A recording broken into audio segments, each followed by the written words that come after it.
Gopala Astrology channel, where the science meets astrology for common man's understanding. Subscribe and stay tuned to this channel for continued astrological updates. Hello, welcome to Gopala Astrology channel once again, ladies and gentlemen. So we are going to continue our series, Astrology for Dummies, right? Vedic astrological knowledge for dummies. And today is going to be a second video. And we have, in the previous video, we talked about the 12 zodiac signs and how they are located in our human body.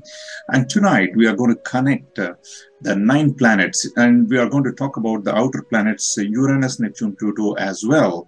So 9 plus 3 more. So 12 bodies, how they are actually influencing human beings. That will be the topic tonight. Okay, so if you are new to this channel, please click on the subscribe button and also press the bell icon so that you get all these videos as and when we upload it. All right, so the main purpose of this series for dummies is to make sure that everyone who is seeing Greek and Latin, whenever we make a little advanced videos, they have to have that learning journey, you know. So please follow up these few more videos which are coming, and it will be very, very interesting for you to learn astrology in a scientific way. All right, let's go to the actual video for tonight, friends.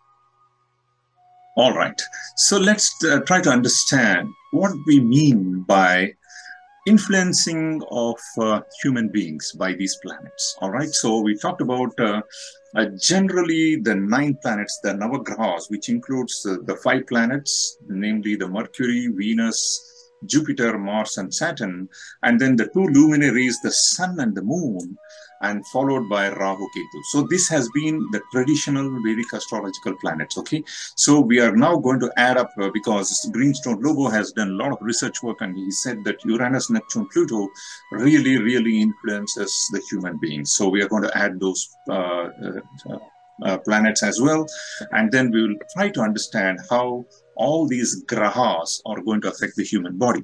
See, for example, the graha means something which goes around the earth. Okay, see, the sun was also called by the sages as graha, right? So what is graha? That is something which is going around the earth, and it's a geocentric system as explained in our previous video. Okay, so the first graha that we are going to talk about is sun. Okay, it is known as Atma Karaka. So something like it represents the soul itself in your horoscope. Wherever the sun is placed, that is the region that you are really going to seek your vision. That is going to be your vision of your soul in this birth. All right, so anything is not possible without sun. That means everything, sarvam suryamayam, right? So this is a very important thing to understand. The entire solar system depends on our sun star. So without sun, no life at all. So that means we are directly dependent on Surya. Right, so that's the engine of the horoscope itself. So without sun, if the sun is weak, it is debilitated in the horoscope, nothing else can be progressive for a man. All right, so that is how it is. So sun, we are directly dependent on him. Right, now many people do not understand what is the role of moon in human body, right? So just for the sake of analogy and understanding, you know, when you go to the ocean side and try to understand that on a full moon day, you know, the tidal level will be very high. So you will see that the ocean is generating a lot of tides which are very high in nature, and even fishermen will be confident that they can go inside and they can push the boat and all that. On the contrary, when we go to the ocean side or the sea beach side on a Amavasya or the new moon day, what happens here? The tidal level will be very low. Even the pushing of the boat by the fishermen is difficult. They will not even go for fishing on Amavasya days, right? So why is this happening? As you see, a very clear picture that wherever the moon's phase is very close to Earth or very visible to Earth, it is pulling the water towards it. That means it has a very strong affinity to control the water from the ocean, right? So on the same way, On the same way, if you take a cross section of human brain and try to understand the contents of it, almost 70 to 90% of human brain is water. So we can clearly understand from this theory that the moon has direct influence on human brains, right? The way we think, the mind. So that is why the sages said Chandramam Manaso Jataha. That means the moon has direct control on human brain activities, the way we think, the creativity, all that is seen when the moon is well placed in our horoscope. So that's why the Greek word for moon is Luna.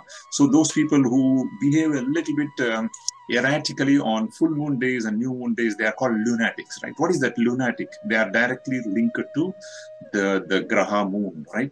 So that is why Graha moon is very important. It represents our creativity. It represents the way the mind thinks. So this has to be very well placed in the horoscope. If not, the thought process of human beings will be affected. So on a broader scale, we also call Chandra or the moon as the mother. So it shows wherever it is placed in the D1 chart of our horoscopes, it will show the way the mother, the relationship of this individual with the mother, and also how well the mother was placed, during his birth, and what is the condition of mother. Everything can be explained through moon. Okay, it's all about our emotions. Now, let's go to the next planet. This is the most important planet, the Jupiter. So Jupiter controls the fat or the medas in the body.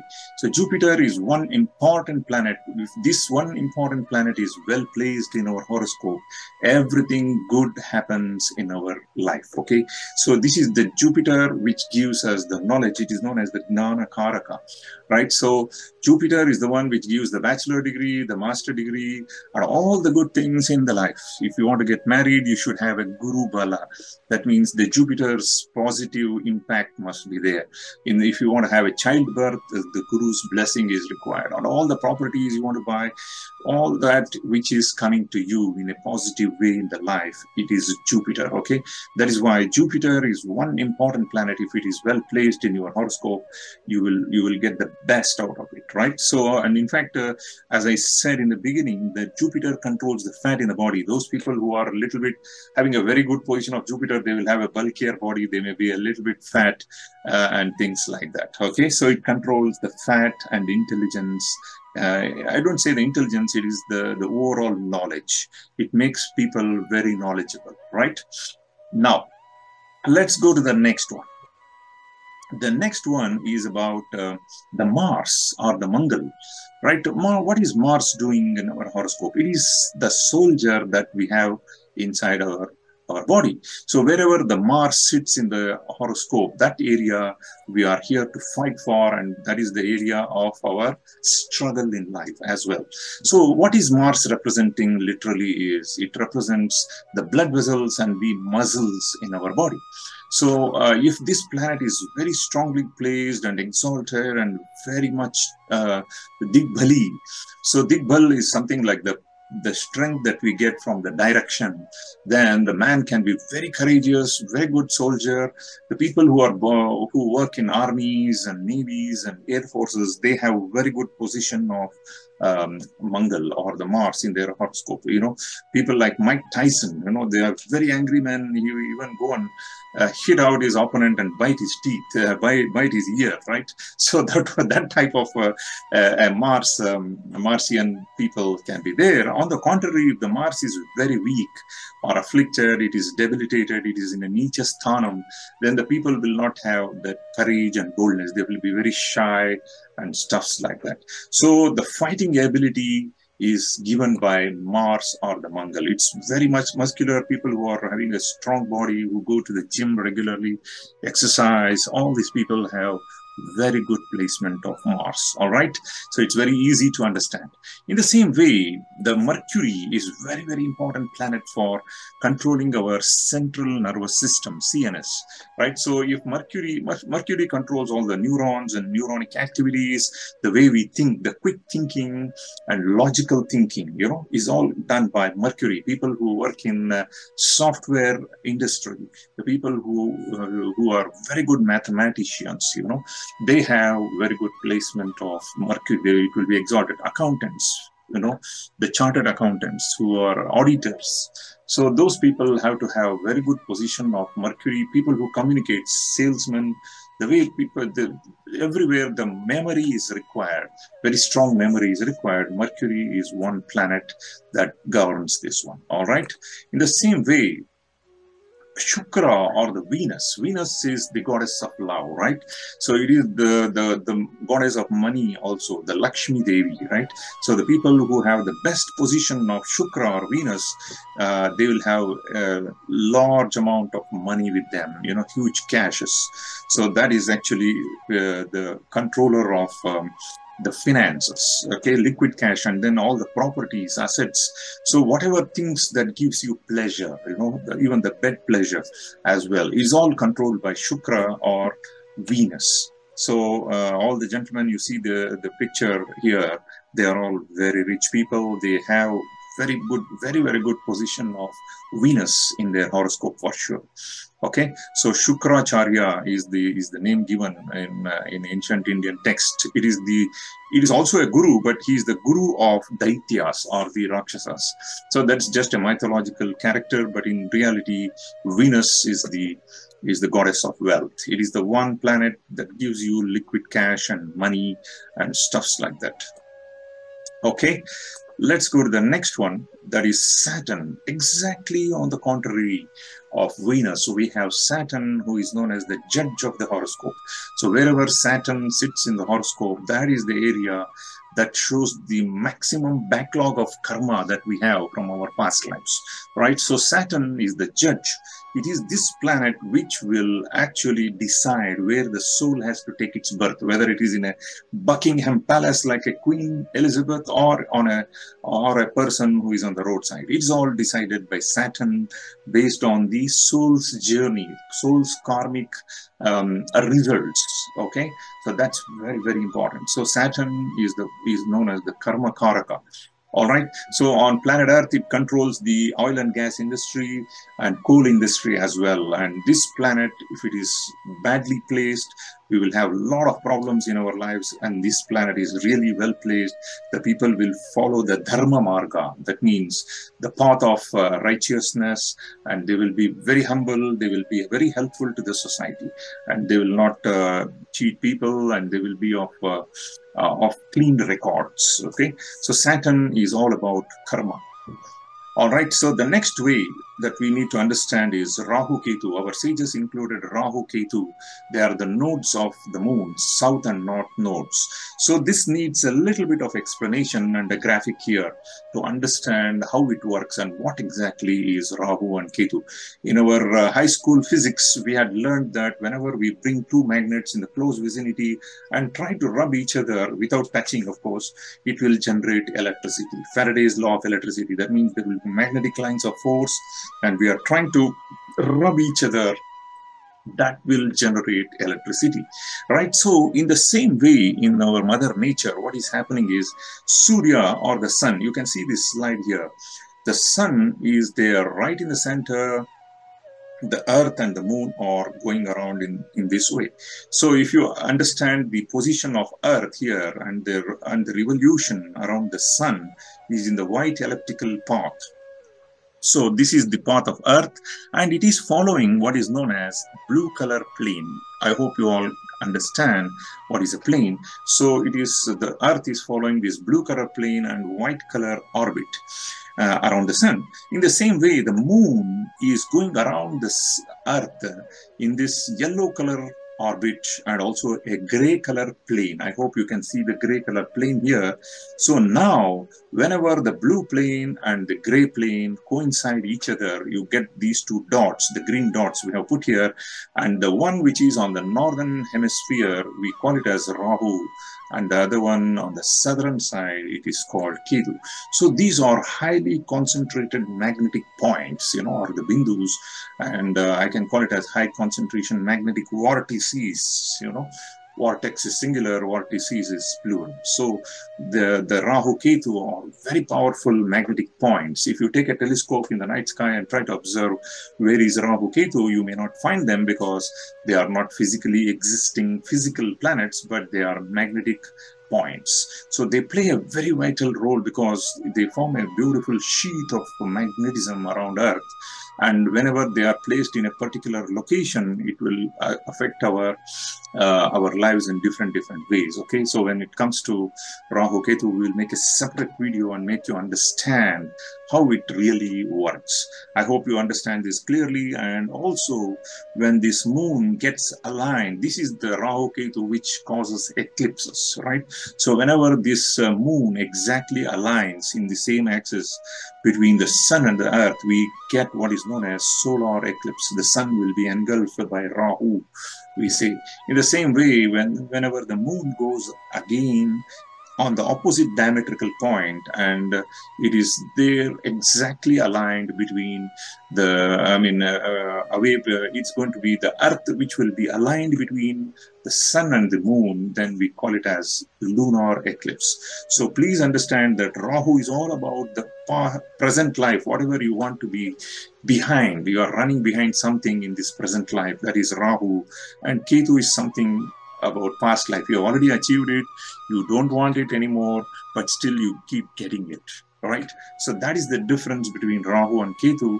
And for some reason, it is very much related to the snake. The Rahu is related to the snake's head, and the rest of the body of the snake is called Ketu. So this is very, very important. There is a mythological story. I don't want to go into the details of that. But please understand, Rahu represents like a head and Ketu is like a tail, okay? So when it comes to explaining certain example horoscopes, we will talk about it, and we will talk about certain doshas in the horoscope like Kala Sarpa dosha. So we will get into it later on, okay? But please understand, Rahu and Ketu are very, very important magnetic nodes of moon, okay? So let's go to the next point. Now comes Uranus. Uranus is very, very important, as it is we call that as Brahma, right? Uranus, Neptune, Pluto, we can always link to Brahma, Vishnu, and Mahesh. So Brahma part, the Uranus is actually all about the creativity. So whatever creative things happens in our chart, in our life, is all dictated by the position of Uranus in the horoscope, right? So Uranus is actually taking about, sorry, let me go back to that slide. Uranus takes about roughly 84 years. It is much, much slower than Saturn, my friends, more than 2.5 times slower, because its orbit is very, very far away from Sun. So all the innovations and all the creative work that is being done, will have a beautiful position of Uranus in those years. So for example, whenever the cell phone was invented, whenever the iPhone came into picture, whenever the airplane came into picture, all these human inventions and creativity is dictated by Uranus, all right? So thinking, so everything, the new thoughts, the creative thoughts is given by Uranus, and it is the ruler of Aquarius zodiac sign. Please remember this. It gets exalted in Scorpio. The Scorpio is the sign of transformation, right? So whenever we do some innovative discovery, innovations and creativities, it's going to make a huge transformation on this planet. All right, so that's all done by Uranus. On the contrary, we have, of course, I have taken the screenshot from Greenstone Lobo. He talks about the connection of Uranus to our Indian mythological character Indra, who actually stole the fire from gods and gave it to humans. This is the belief system that we have in our Indian mythology. That means he's the one who breaks the taboo, right? He wants to go and do something which we can call him as like a rebellion character, right? So Uranus is all about rebellion character. He's the disruptor of the old order. Something was sequentially going on, and he's the one who breaks that chain and does something innovative, right? So anything invention, anything unorthodox, anything which is progressive and and original in nature is all about Uranus, right? So we can say independence and liberation, because these people who have very good placement of Uranus, they want to work independently on their own. They don't like to be controlled, you know. So that's it. And then anything sudden, see, all these things happen suddenly and surprise. It's all about the element of surprise that we have, and that is what is ruled by Uranus. All right, let's go to the Neptune, which is the next planet from after Uranus. Okay, Neptune is all about illusions. We say that it is related to Vishnu. Vishnu is a Mayavi. So wherever Neptune goes in our horoscope, that's a highly spiritual planet. It intensifies our intuition, very important, and teaches how to be deeply compassionate. It is a very, very high octave of Venus. The love that Venus gives is more of physical love, whereas the Neptune gives that love which is highly spiritual. Okay, it's a very, very high octave of Venus, and Neptune brings beauty. It is the beauty in the soul level. And one more thing I will always tell about Neptune is it always creates illusion, and also it creates addiction, right? So the addiction, wherever the Neptune sits in our horoscope, that particular area, we are very much addicted, right? So some people may have the Uranus in the, let us say, the 7th house. So they will be very much addicted to their wives or partners. So in the same way, you know, if Neptune goes to 2nd house, you are very much addicted to the family and the savings and all that. So every part of the zodiac, we have already explained what is the meaning of each of them. And when you connect Neptune to that particular position, we say that the man or the woman, the person is going to be very much addicted to it. So some people, like if Neptune is in the 4th house, they are very much addicted and to the 4th house, like properties and cars and passionate things and whatnot. But it is always an illusion. It is a planet of what is known as disappointments, right? So tragedies. So wherever illusion is there, it is a tragedy. Like, for example, if Neptune is placed in the 8th house of the horoscope, 8th house also represents the properties that comes from the parents as inheritance, right?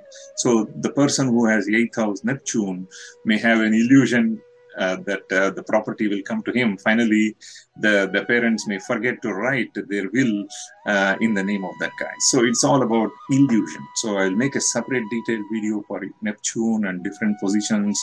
Don't worry about that, guys. So in a nutshell, whatever Greenstone Logo has identified, he says that Neptune is the god of seas. It is very much afflicted, means there is a lot of disruption on the sea in this planet, right? So right now, as we speak, Neptune goes to the own house. After so many years, it has come back to its original position, and now there is a lot of spirituality. The next 16 years or next 15 years, whenever the Neptune is going to be in its own house of Pisces, we are going to have a lot of spiritual activities and healing activities that will go on in this planet. All right, so that is the thing, and let's go to the next one. The Pluto. Pluto is very, very important because it represents Yama, the god of death itself, right? So this is something like Shiva, we call it as Shiva, or the constructive destroyer. So whenever there is an end of life cycle of some things, it has to be destroyed so that it is reborn again in a different way. It gives way for others as well. So Pluto brings a lot of transformation. It is the god of death. You know, it is the one which gives you finally the death. So wherever how to understand and interpret in our horoscope system is that, so whichever house the Pluto is being placed, there is always a birth and death. There will be always continuous transformation in that house. For example, if a man has Pluto in the 7th house, then his married life will go through a lot of transformation. For example, he or she may have divorces, or he or she may have few relationships, failed relationships, and stuffs like that. In the same way, if Pluto goes to the 5th house, the person may not have child, or the first child will get fully delayed, and stuffs like that, unless there is a beneficial drishti of Jupiter or Venus, definitely it will always try to help that particular house to improve. But as long as Pluto is concerned, that is the place which will transform the house. Okay, so in a nutshell, you can say the Indian equivalent of Pluto is Yama, the god of death, right? It has, see, one more thing that you must understand, Pluto is the only planet. It takes almost 248 years, 250 years to go around. It brings extraordinary transformations, right? So 250 years back from now, we had industrial revolution. That is what survived for so many years now. And after this, the Pluto has come to Capricorn again. Now it has made us, it brought coronavirus, and now people are working from home. A lot of artificial intelligence and stuffs like that is getting into picture, and this will be there for next 250 years. All right, this is the type of big transformation that Pluto can bring in, and it shows this is the planet when it went into the religious side of sign of Sagittarius. It brought into a new thing called terrorism, right? So such type of all the underworld activities is controlled by Pluto. So Pluto will give the extraordinary wealth when it is placed in the deep exaltation points. Why? Because this is the planet which will have everything, right? Finally, after everybody dies, their property, everything goes to Lord Yama. So Yama will be the god of death, will be the richest one, right? So in that way, you can say that extraordinary wealth is seen through Pluto when it is properly placed.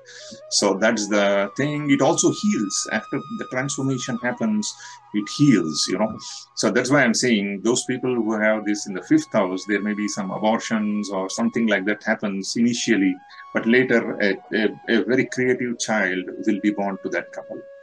All right. So we have to take this positively, and whatever Pluto does is for everybody's good, because it is creating, it is removing a lot of bad karmas from our past lives. All right, so I think with this, we should summarize the positions of each of these planets. I want every one of you, if you are new to astrology, to take a screenshot of this, because it summarizes everything what I said in last half an hour, right? So Sun, what are the body portions? If you talk about medical astrology, definitely this works very well. Sun is actually controlling the position of heart, spine, and general vitality of the body. I said Sun is the engine of the horoscope. The Moon controls I said it's water, so stomach, digestive system, the lymphatic system, and female organs, all these are under the influence of Moon in our human body. Mercury, as I already told you, CNS, central nervous system, brain, thyroid gland, 5 senses, all these things, 5 senses are dictated by Mercury.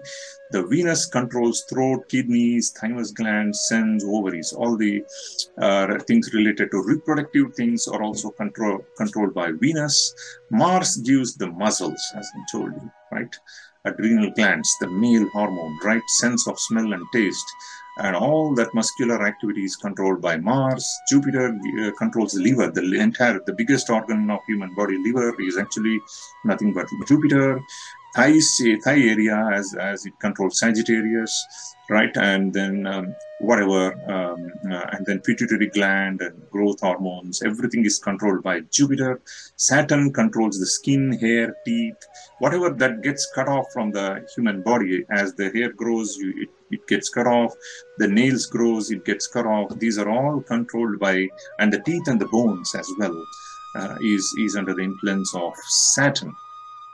Okay, and they mentioned about spleen as well. And Uranus, Neptune, Pluto, I have mentioned these things. You can always take a screenshot of this, and it will be a very good reference. And this was already discussed in the previous video about the different zones of human body. What are the zodiacal signs there? All right. So with this, we have come to the end of this video. If you have any questions, please type it in the comment section. I would be very, very glad to answer your questions. All right. Thank you very much. Bye-bye.